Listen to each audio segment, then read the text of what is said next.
Hi everyone, I'm Pradeep Phillip, Partner and Head of Deloitte Access Economics. Welcome to CEDA's livestream, Australia's Climate Choices, where we will examine the what and the why of our climate choices before exploring the how at our annual State of the Nation 2022 conference in August. CEDA acknowledges that today and every day we are on Aboriginal land. And today I am coming to you from the lands of the Wurundjeri people of the Kulin Nation.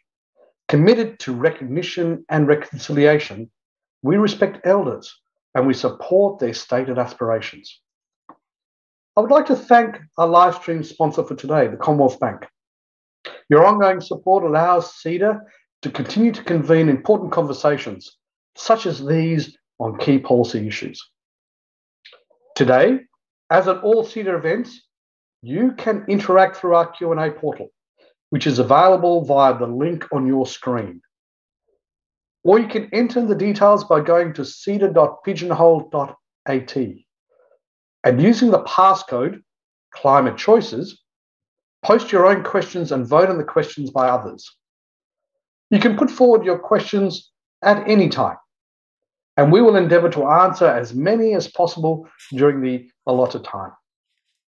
You can also join the conversation on Twitter by using today's hashtag, which is #ClimateChoices, and tagging @CEDA_news.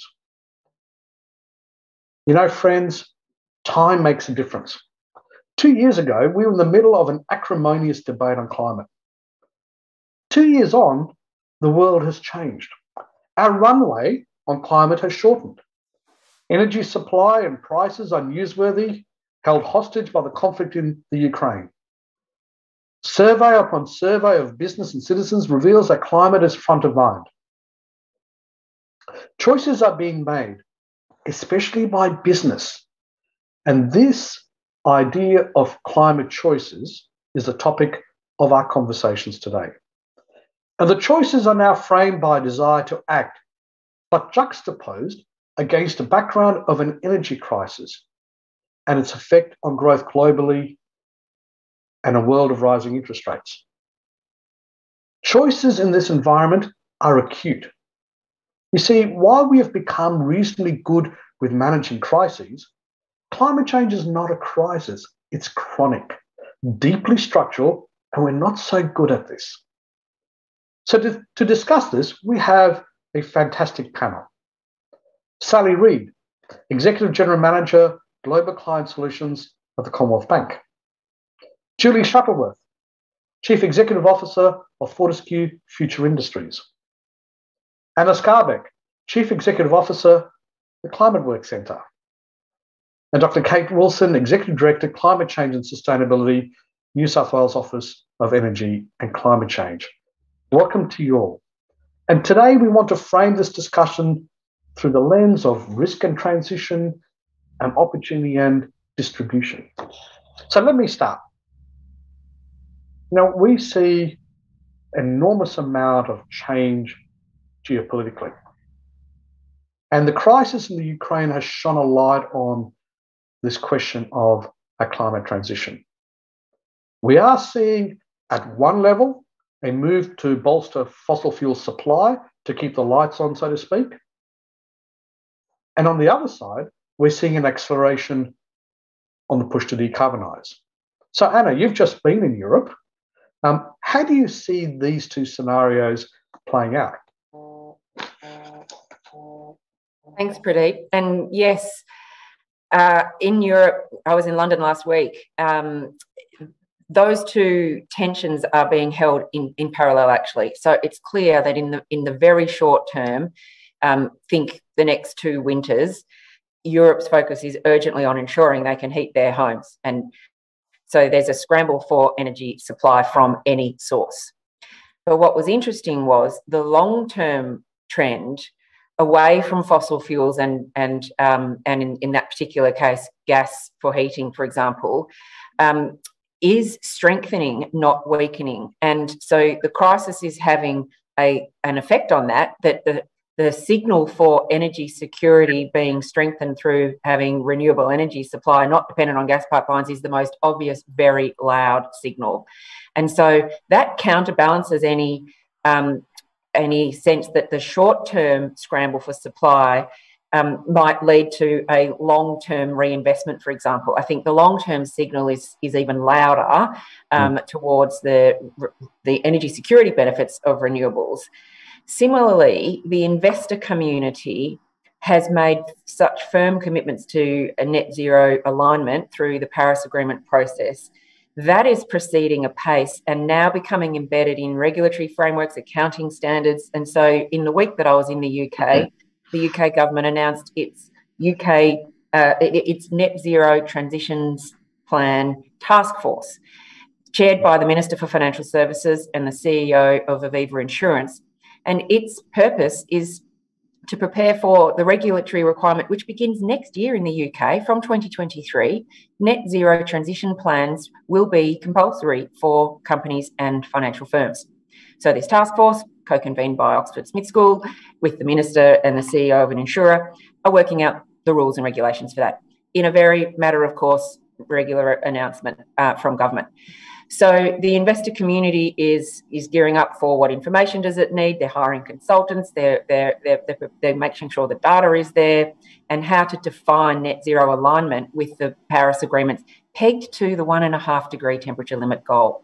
So I heard very, very loud, long signals in that direction, and I think the Ukraine crisis means there is short-term scramble. And what that does is also hopefully raise the volume on another signal, and that is around leaving no one behind and managing the energy transition towards net zero in a way that ensures that vulnerable consumers, particularly thinking about heating homes in winter, for example, are included in transition discussions. So it's not just the physical infrastructure, but ensuring that we leave no one behind. Sally, can I bring you in? Because some of the things that Anna talked about, involve the financial sector. But just to stick to the kind of geopolitical implications of what's going on, with the price of fossil fuels going through the roof, presumably there are still good returns on fossil fuel investments. So at the same time, we're seeing this transition to something new. How do you see the choices here? Yeah, so I'd probably agree with Anna that the direction of travel is absolutely clear. We have a commitment to net zero by 2050. Those are global commitments. At an Australia level, it's a federal government commitment. There are commitments in the states. There are commitments in the private sector. And all of those are lining up to making sure that we will be changing an energy mix over a period of time. But it is a transition. And we do have to balance short-term energy security requirements. To Anna's point, energy security actually in lots of instances is best served by continuing to focus on that decarbonisation outcome. And our job in the finance sector is to continue to make sure that we make good quality long-term strategic investments and we lend into where we think the dominant themes are. And it is true that this kind of stakeholder piece, in particular around impacted communities, be they consumers or be they workers, is something that in a transition will need to be worked through. Largely for us, though, when we think about the opportunities in front of us from a funding perspective, again, that dominant theme is really where things are playing into. So the grid will get greened. Actually, the fact that fossil fuels might be more expensive doesn't mean those are the best choices. Australia is going to need to have an efficient energy sector. That means we need to have a comparative advantage. That means that the benefits in solar and wind in terms of the cost per megawatt hour will be better long-term investments. So for us, again, it is a bit challenged in the very short term, but it doesn't change where that direction of travel is. And, there are a huge number of opportunities for Australia, and I'm sure Judy will be able to talk through Fortescue. For us, we see Australia will dig that transition out of the ground, and that's not necessarily in fossil fuels. That's in all of the componentry that goes into batteries and solar panels and wind turbines. So lithium and copper and cobalt and nickel, there are huge opportunities. There are opportunities for us to transform this energy mix and energy sources. And then, of course, there are all the new technologies, including hydrogen and a range of other spaces for us to occupy. So it is a transition. It is complex. The direction of travel is absolutely clear. You know, listening to you and Anna, it makes me realize that transition implies, strategy implies transition. But that transition can hinder and undo strategy because the status quo still provides returns, and we're kind of addicted to those returns. But innovation takes time to pay dividends, but is necessary. So maybe bringing you, Julie, in, you're at the front end of this, also dealing with hard-to-abate issues. How is FMG and FFI handling this, and how do you think about the choices here? As one of the world's largest mining companies, we're a heavy carbon emitter and we're doing something about it. We've set a target to be net zero on our Scope 1 and 2 emissions by 2030, which is well and truly in advance of the 2050 targets most companies are still aiming for. And we've also set net zero emissions for Scope 3 by 2040. Now, that's a huge challenge because we've got producing iron ore and the steel industry working in collaboration with them to reduce the Scope 3 is a massive. We've got two key objectives with Fortescue Future Industries. It's the green energy arm of Fortescue. The first is to support Fortescue's decarbonisation by 2030. And if we did nothing, we'd be using 1 billion litres of diesel per year by 2030. And the second objective is to make 15 million tonnes of green hydrogen per year for those hard-to-abate sectors to support the global decarbonisation. And that's the focus of Fortescue Future Industries. With the decarbonisation of Fortescue, we actually are leading by example, having to develop the technology ourselves. We've already last year got a hydrogen-powered truck in the technology demonstration stage. We've got ammonia blend up to over 80% in a locomotive. And we're developing the battery electric to run the truck as well, and converting a ship to run on ammonia. So all these are in prototype stage. Now they're focusing on getting them into the operating environment in the next 12 months to really start proving it in the field with a view that we'll then start replacing our fleet out and converting our fleet by 2030. So we are having to see business lead by example to really show that it can be done. And then we'll actually see the rest of the world taking notice. Julie, can I just follow up on this leading by example point that you make?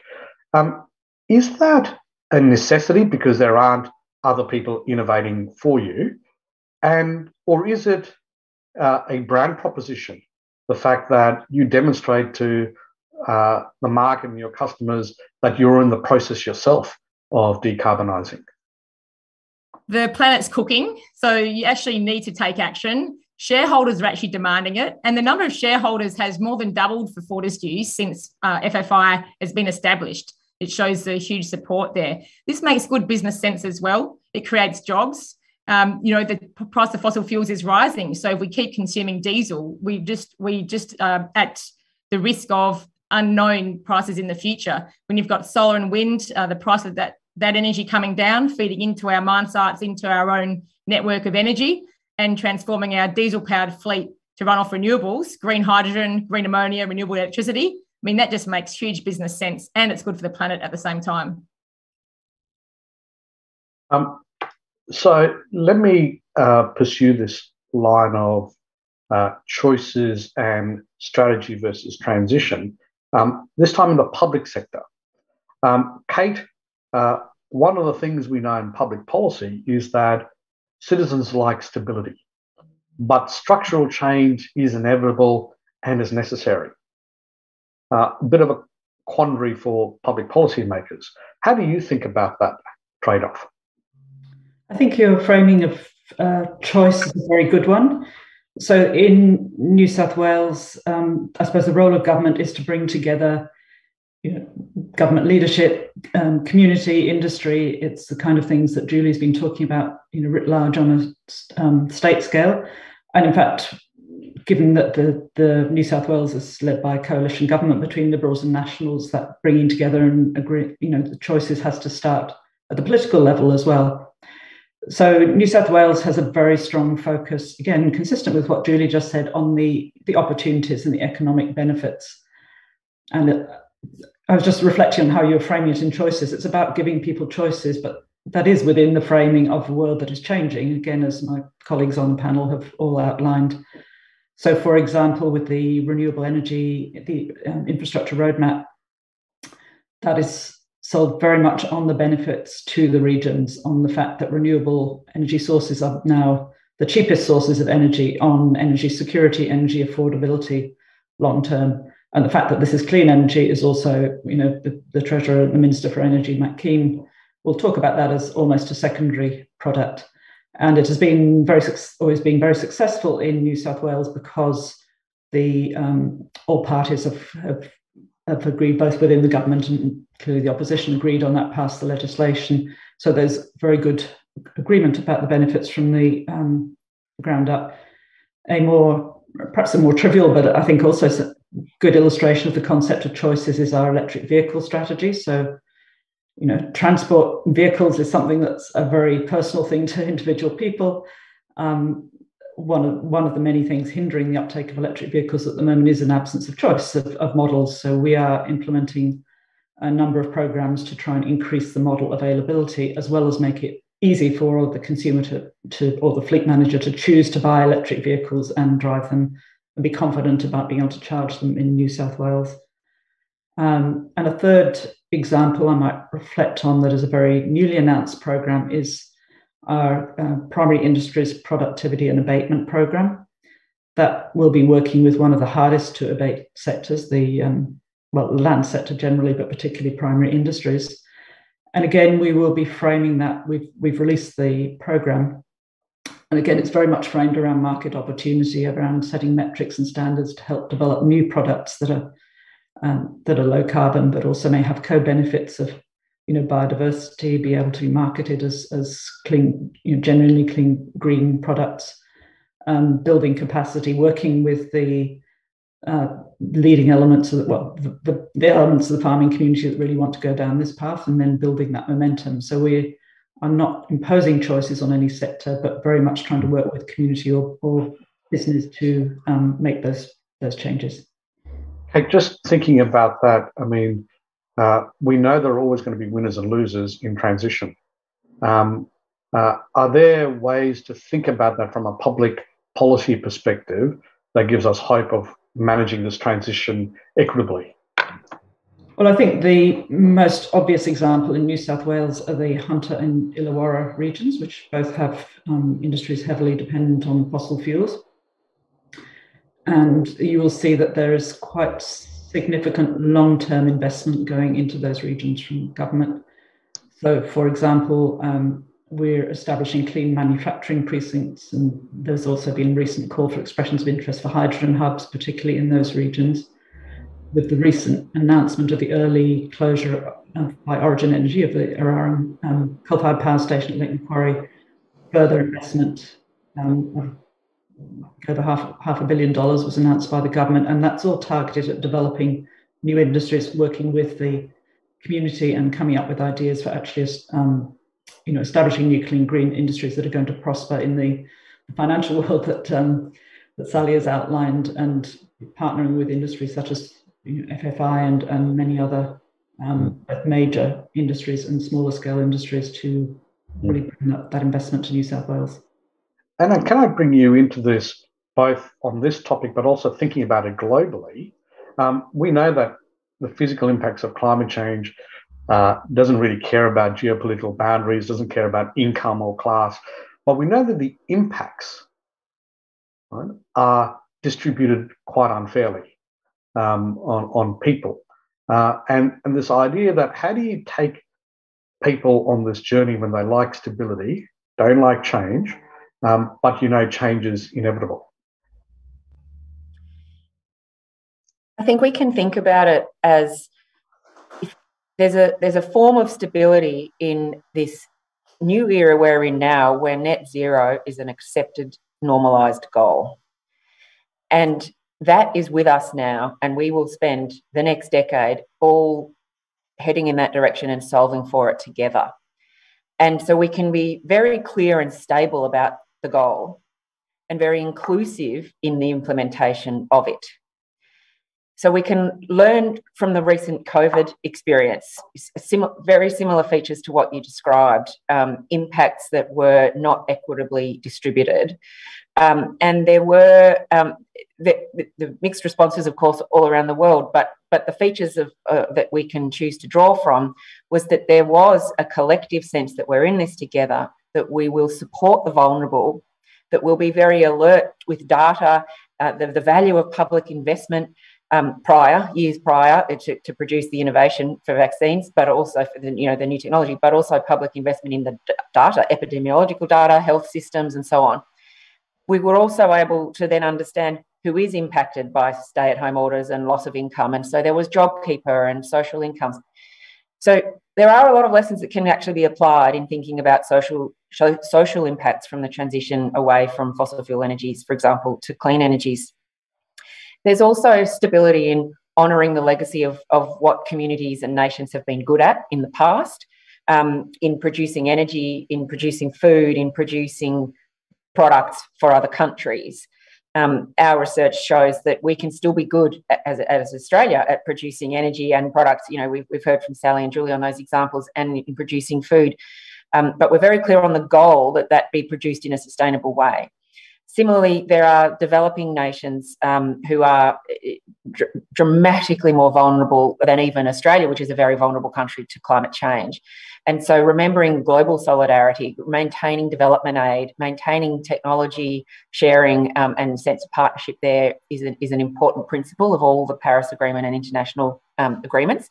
But also many of those developing countries have competitive advantages in manufacturing of electronics and so on, so can be shown the opportunity path, and therefore it's actually in all of our interests to accelerate or allow the leapfrog of developing nations into the clean economy, so that they can maintain or harness that competitive advantage rather than be held back from accessing it due to ageing infrastructure. So I think that last piece would be framing the transition from if you're trying to honour that sort of stability preference as one of continuous improvement, but that there is a shared hope of a better future out there, and that we can continuously improve and aim for that inclusive ability to leapfrog, and draw. I would hope a sense that this new normal is the source of stability, that we are solving for a more sustainable economy and a clean one, which has benefits for us all, and we are good at learning from how to ensure social transitions are done well, and that we can draw from strengths previously and apply them. That's been really, really fascinating, hearing from Julie from the commercial business side, the transitions taking place, and within, the FMG FFI example of this, the tensions that are involved in transition, and then hearing from the public sector and globally, this idea of transitions for people. And the tensions that are there between stability and change. But we know that one of the key drivers of change is finance. So, Sally, finance is catalytic. How do you think about shifting investment portfolios? And also, as an organisation in its own right, how's the bank itself changing? Yeah, so I think sort of a number of ways to address that question. The first is that the scientific consensus that we need to act is absolute. So again, in this sort of idea that the direction of travel is clear, that's something that has evolved and is now the framing that is used by the bank in the first instance. We feel like government strategies are also aligned to all of that, both at the federal and at the state government level. Our customers, and maybe I'll push back a little bit on Australians don't like change. Our customers are voting with their feet. So if you look at the take-up of solar panels for Australian households, that's now at 24%, highest in the world. And so consumers will make good choices when those choices are economic and sustainable, they'll move from landlines to mobile. They'll move from a grid to, kind of options that they have on the decarbonisation journey.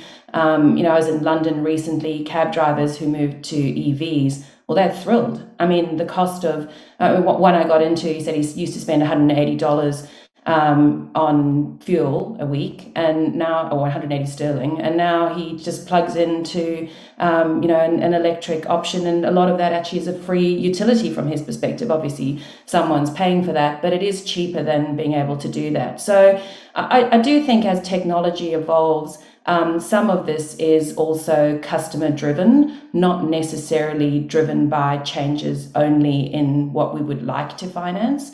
The other thing is, from a regulatory perspective and from an accounting perspective, Anna kind of also did that. We do need clear regulatory frameworks, good quality reporting, good quality data in order to be able to determine that investment that's made is actually an efficient choice in the long run. And so what's happening over a period of time is the sum of all of that is resulting in more opportunities for us to finance as the grid greens, as processes get electrified, as people make choices in terms of the way in which they're operating and businesses make choices. And maybe just to pick up kind of quickly on some of the commentary that Julie made, the way she describes Fortescue's approach is not unusual in large ASX listed corporates. They're having a look at, what are my current processes? What does that mean from an emissions perspective? What's the cost of the energy mix that I'm required? How can I have both better emissions outcomes and better economic outcomes?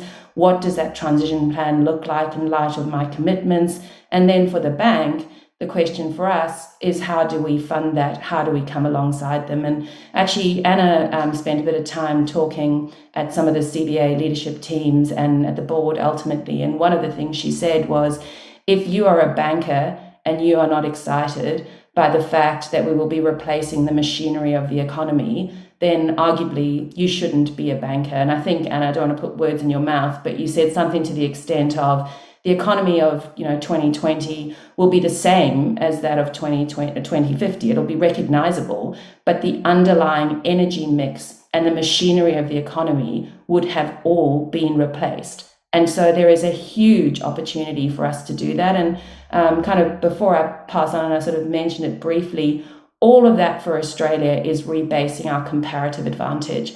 All of that is making us more sustainable. And so the idea of this kind of winners and losers, which certainly in some communities we need to stare into, is one that at a holistic level, I don't think is necessarily the way that we should frame the debate on an ongoing basis. And if we go to the more vulnerable communities, the ones whose businesses are already around the sort of fossil fuels industries, there are options in the way that just transition is considered for us to stare into. What do we do to reskill, retool, and support, again, to Anna's point, via all the options that we've got to make sure that there are no Australians left behind. And that is all within our gift. And I think that's the exciting part about the transition, and it's certainly the exciting part about banking the transition. So that's beautifully put, because, the risks of not transitioning are, one, not avoiding the physical damages that are clearly documented, but two, it's like missing out on the greatest transformation of the capital stock of not just Australia's economy, the world economy, since the Industrial Revolution, in a short period of time at that. So if we're worried about kind of global economic growth, there's no greater boost to productivity and growth than to take this on. But let me raise one thing, because there are risks to transition, or there are risks in transition. And it goes to a couple of the questions that have come, and I'll try and paraphrase some of them, because there will be concerns around the risks for transition of, say, gas. Is gas our future? Is it a transition fuel? There are concerns around heavy, high energy industries and the risks for transition for them, how they assist it. How could we think about policy tools in this area? And then there is also the risk for transition of markets, of moving from simple kind of purchasing of offsets to developing deep markets that are nature-based. So I might throw it open to the panel and see if anyone wants to tackle any of those, because there are about 3 or 4 questions in Pigeonhole that go to what I would consider the risks in transition. Who'd like to have a stab at any of those? Let me have a start there, and goes to what Sally was saying also about the industries and the people that are in the fossil fuel sector. And what we need to be looking for is those opportunities where we can transition the fossil fuel sector into green energy. And this is something that Fortescue Future Industries is doing with Intertech Pivot at their ammonia production facility near Brisbane. And instead of using natural gas to make the hydrogen, which then makes ammonia, we're doing a study right now to see if we can convert that from renewable electricity to make green hydrogen, to make green ammonia. And then, of course, that starts transitioning an existing infrastructure into renewables. And also coal-fired power stations, they already have a lot of infrastructure that can be used as the green in the green energy transition. And we're also looking at those opportunities as well. So I think we've got to start being really proactive and looking at how we can do that where it makes sense and get going with it. If I can build on that, Pradeep. What we're doing is both grasping existing opportunities such as solar and wind and electric vehicles, so trying to run as fast as we can with existing technologies, but in considering those longer term risks, we've got an eye to the future, to the next decade, to the next 20 years. And so we're working with big industry in New South Wales in our instance. Those industries remain critical to the economy, to jobs, to local communities. And we're working with them not just to tinker with emissions and have small reductions, but how do we develop, decarbonisation pathways? And that goes to thinking about the whole economy. So we're working, for instance, we've recently announced some funding to Orica to help them in one of their capital upgrades move to a much lower emissions technology in their nitric acid plants. We're looking at green hydrogen, not just the production, but how can that be used in those industries that require that kind of fuel source to look long term. We are looking at, again, coming back to the regions in particular concern, looking at how do we grow new industries and work with those communities to develop new opportunities. So we do need both that short-term approach, so we're getting on with the job, but also longer-term thinking, which is about managing the risks and, that slow change into the future that my co-panelists have described. Anna, perhaps I might add the mention of the future state. The angle of risks in transition, Pradeep, that you talked about, there's another angle to think about it of what are our risks of prolonging those risks in transition. And a helpful mindset tool that can reduce the risk of prolonging a transitionary risk is what we call a concept of backcasting. And that is to stand in the future state and to backcast from there rather than to forecast from today. And the natural human psyche when we forecast from today is we extrapolate past trends, we start from where we are, and there's a bit of path dependency in that. And we've seen it time and time and again. What net zero gives us is an incredibly powerful backcasting tool. So we can stand in the future state, if you like, without having to imagine the challenge of the transition for a moment. And imagine in the future, we know we're aiming for a net zero world and we know we're only safe when we achieve it. So let's assume it's a fully decarbonised economy and a much more digitised one by that time. And so when we think about that, some of the questions you were asking about offsets markets, natural capital markets, integrity, gas, when you're backcasting, your vision becomes a lot clearer. In that future state, and of course there are many possibilities within it, but in a fully decarbonised world, it's much clearer to see, as Sally said, the science is absolute. Gas is a fossil fuel and gas creates emissions. And so in that future state, it's a zero emissions world. Similarly, around markets and integrity and offsets, we know in a much more digitised world, we will have real-time transparency on the emissions content of all supply chains. The definition of Scope 3 emissions, that's the emissions that Julie referred to of upstream and downstream suppliers and producers, suppliers and customers, will be incorporated into the accounting frameworks and reporting for net zero plans. And then the digital tools will be linked to geospatial satellite data, and there will be real-time visibility on the emissions content. Already, there are trading certificates in Australia. The guarantees of origin certificates for hydrogen, for example, will show whether it was green, what was the input source of energy. Was it brown hydrogen, blue? Was it green hydrogen? They will be measured to the molecule, and the digitisation will allow the provenance of that to flow through the supply chain so the buyer and the consumers can see it. Same for food, same for natural capital, same for all supply chains. So when you can see that future state, solving for it then does help provide some strategic clarity in addressing some of those issues, and may help some avoid spending too long in the transitionary space.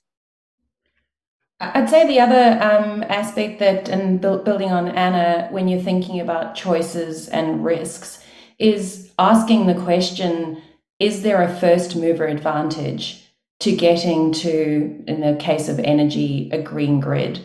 And I'd say that there is, and there'd be a couple of reasons for that. The first is the cost per megawatt hour of solar and wind is lower. It does mean that you have an energy security that you can rely on because it's largely a domestic production approach. There are shortages in key metals and minerals in terms of what needs to go into solar panels, into batteries, into wind turbines, etc.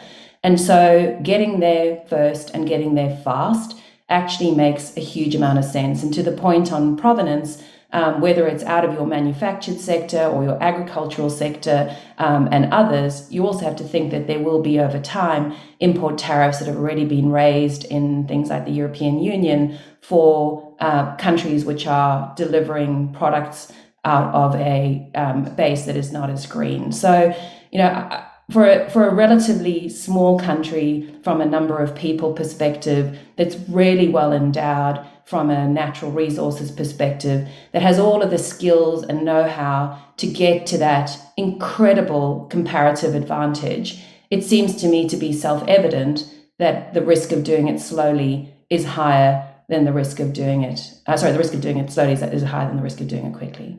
Okay. So I want to build on that as well. Of course, well known, the flip side of risk is opportunity, which is very much what Anna was outlining. And going back to your earlier point about stability, I think people want stability in being able to, live a prosperous and happy life in Australia in our case.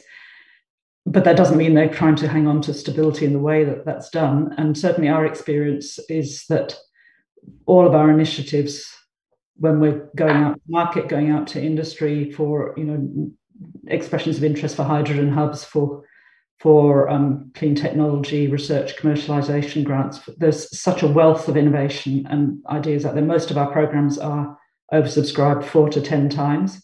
So there's a huge amount of actually excitement and innovation and opportunity that's being realized now. And I think we should for us, we're not government pushing a stone uphill. We're very much just trying to work with the enthusiasm and excitement that is out there and shepherded in the direction that I think Anna and Julie and Sally have very well outlined. Can I ask two kind of follow-on questions to this part of our discussion? Perhaps first to Anna comes from a question from our audience. And I suspect goes to the point you made earlier about just transition. The idea of leapfrogging offers a great potential in this, but how do we do this when we're not very good at sharing IP? So perhaps you could kind of reflect on that one first. Great question.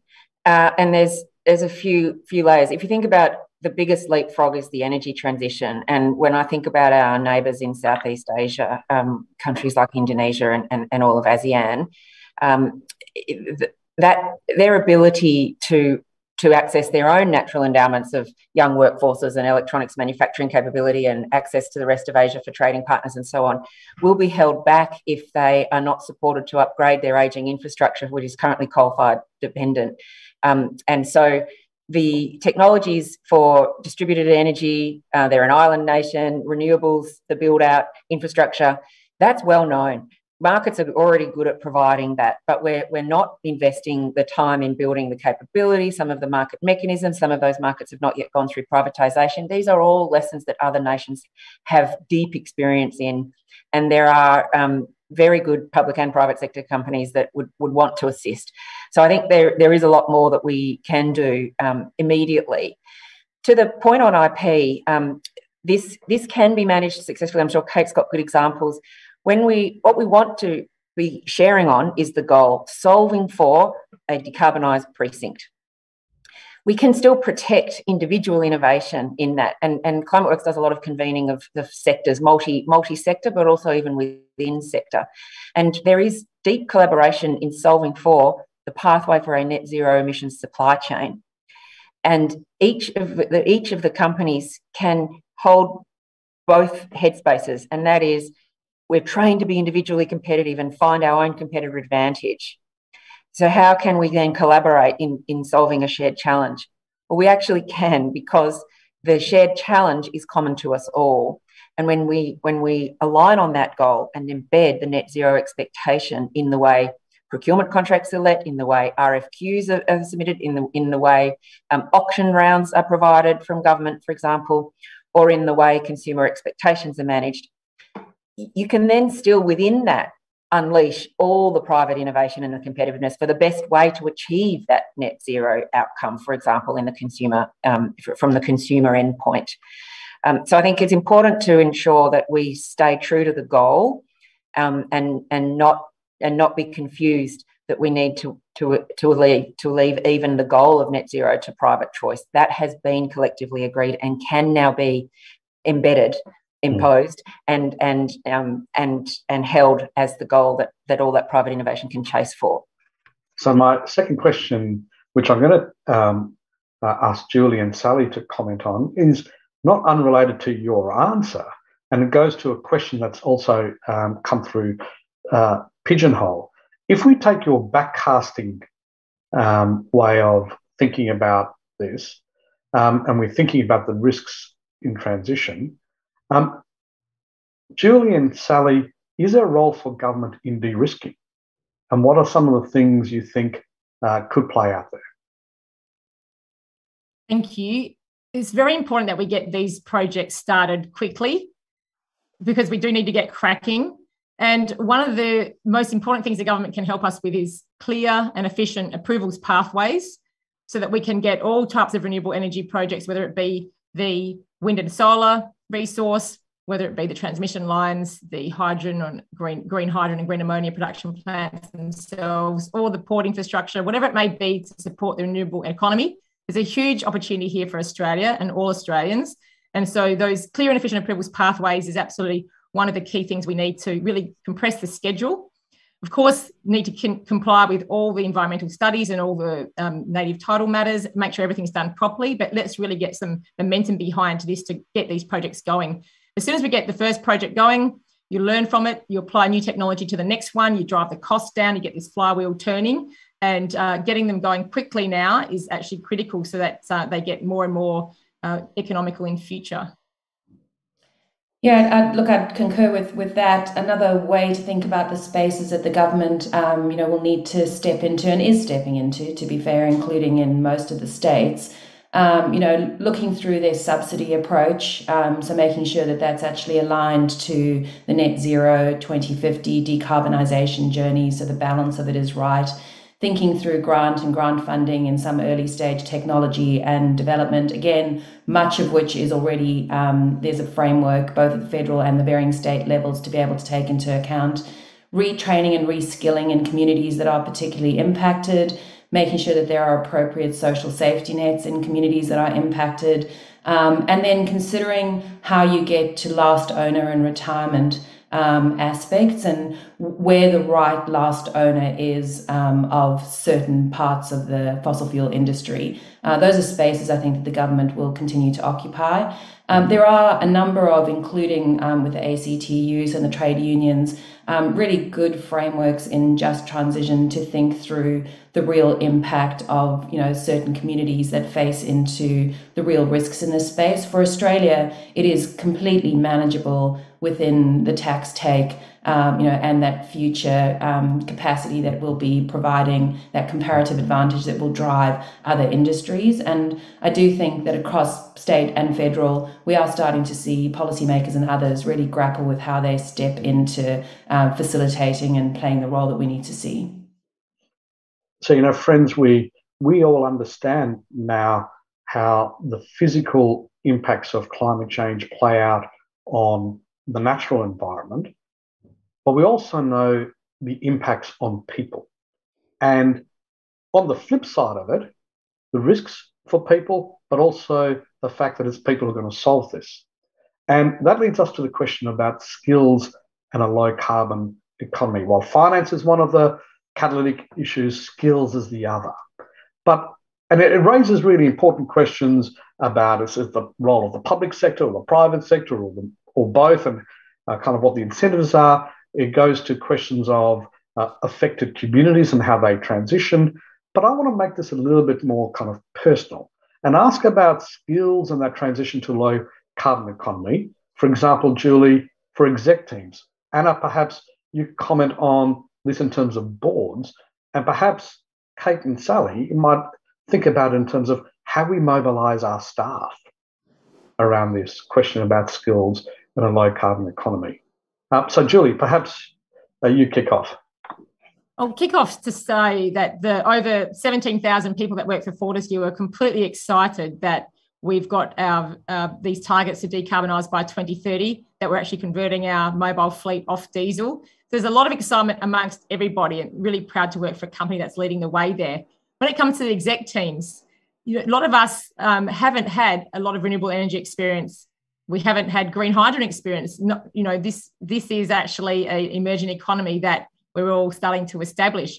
So it's cognizant on everybody to go and do their own research, network, get involved and learn quickly on the job and lead and show that you're leading by example. And this is absolutely key to have passionate people, which is what we've got in FFI, of course. And we're seeing a great amount of interest across Australia and globally for people joining this new green hydrogen economy.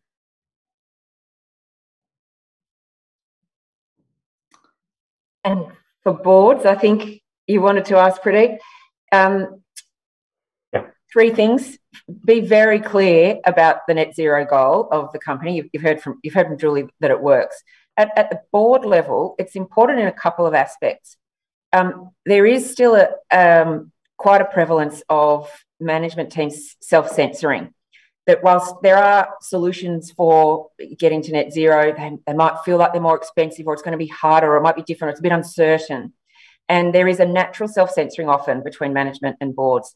So boards need to be proactive in their vocal commitment to these net zero goals, and in empowering their staff. So creating the space for it, create the space for, bring forward the ideas even before you're ready for perfect approval. Have the sandbox space, have the exploratory space.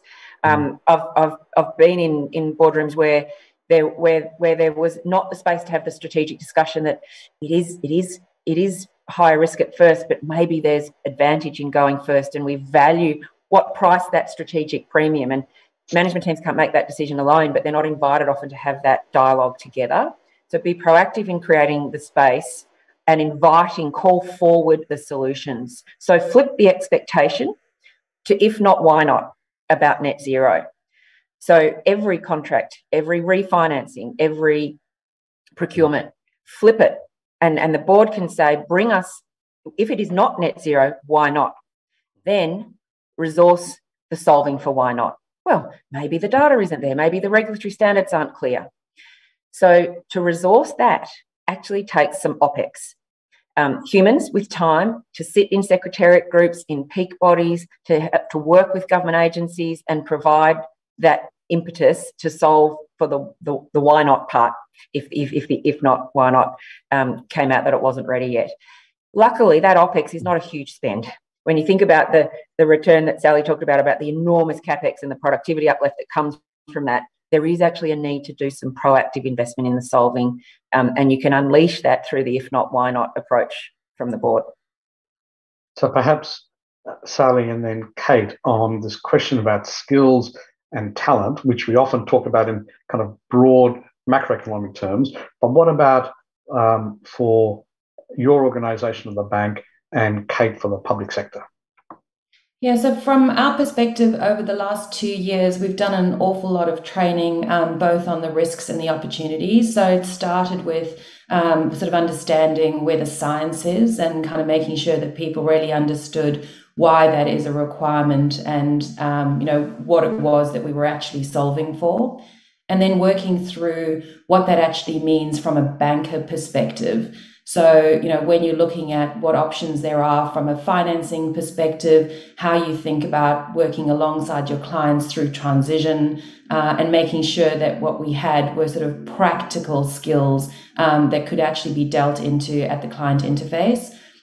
We've got a bunch of now mandatory training that's kind of very risk related. So it looks at what are our policies and our requirements in terms of, and it's a broader sort of ESG piece, in terms of what it is that we've actually gone out into the public domain and said that we'll be doing. And then we partnered with Monash and Climateworks with a number of our senior bankers, really to take them up the curve in a short period of time.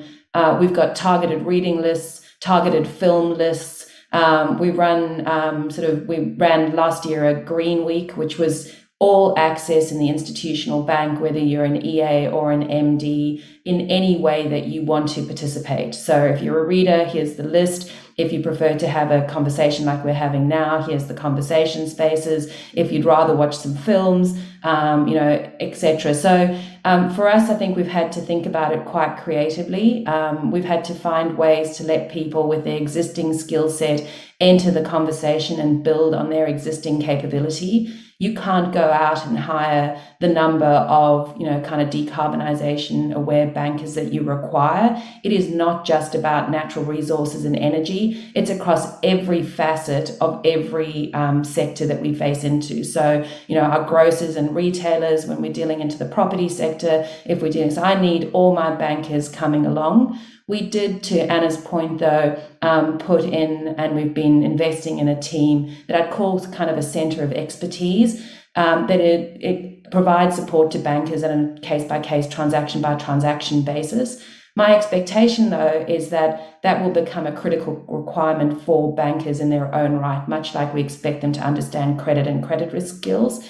However, because it's changing so significantly and because the models are being developed, you kind of have to keep everyone up the curve all the time. The other thing I'd say sitting in an institutional bank is we learn a lot from our clients, and we learn a lot that we can apply from one sector to another, a lot that we see in a good quality TCFD, which is the climate reporting framework, or a good quality transition plan, that we can understand other clients as they kind of go down that journey. So it's a grab bag of ways to get people engaged with a series of developing frameworks that allow us to ensure that we can actually track those promises that we've made through the obligations that those create, and then into the transactional level, so that the portfolios start to change composition. As I said, it's a transition, so that composition change happens over a period of time. And what about for you, Kate, in the public sector? Yeah, and I'll be brief because I can see that time is ticking. So we have, the New South Wales public sector, again, I think is the largest employer in Australia, certainly a huge staff. We've started at the top. We've been talking to the Secretary's Board, so that's equivalent of our CEOs for each of the different clusters, about climate risk. And at the senior level, and I can attest from us having moved recently into Treasury, there's huge interest and huge support. However, the challenges come probably at that middle level. So, for example, our procurement officers right across the sector in transport for New South Wales, they have major infrastructure projects, and actually communicating and prioritising, say, purchase of recycled materials, low carbon materials. That's a big challenge to roll that out, which is pretty similar to the challenge in the external world of it's still quite difficult to find tradies who are really, across how to build energy efficient, low embodied carbon buildings, for example. So I think we've got a lot of work to do for the people who are actually implementing those decisions on the ground, and to, not to say you must do it in a low carbon way, but to explain the benefits for them and give them that authorization. Wow. Look, let me bring our discussion to a close because we have made a promise to everyone to get them out on time. There are still questions that come up around, is this transition inevitable? What could derail it? And I think the answer lies in the discussion that we had just today. It lies in the clarity of the opportunity that is before us. It lies in the fact that it makes commercial sense. And it lies in the fact that it appeals to the one thing that defines our common humanity, that we all want to progress together. And this idea of hope, not division, sits at the heart, I think, of the debates we've been having about climate change and how we actually take it from being acrimonious to being actioned on and positive for people. This is not an abstract debate. I hope you've recognised from the discussion today. And for that, I want to thank all of our speakers, Sally, Julie, Anna, and Kate, for making yourselves available to participate and for sharing your insights and expertise. It truly has been a humbling exercise to sit here and listen to you. And I think the value of this has been to take it from the high level, sometimes from the cliche, to actually something practical, to your own experiences for your own organisations and your views about what needs to change to make this real. I'd like to again thank our live stream sponsor for today, Commonwealth Bank. Your ongoing support really is appreciated. And for all of our people who've been participating today, please take a minute before you log off Pigeonhole to provide your feedback and rank today's discussion. And thank you for making your time available for this. Now, this discussion has been recorded and will be available shortly via your live stream link, and then on the CEDA website publicly next week for you to share with your colleagues and your networks. Now, you can keep up to date and register for CEDA's programs by visiting www.ceda.com.au. And a little plug that I started this session with, CEDA's annual State of the Nation will focus on Australia's choices and will be held in Canberra on the 17th of August this year. And we hope many of you can participate in that. So on that note, thank you for joining us today. Please enjoy the rest of the day and please continue to have lively discussions. Thank you, everyone.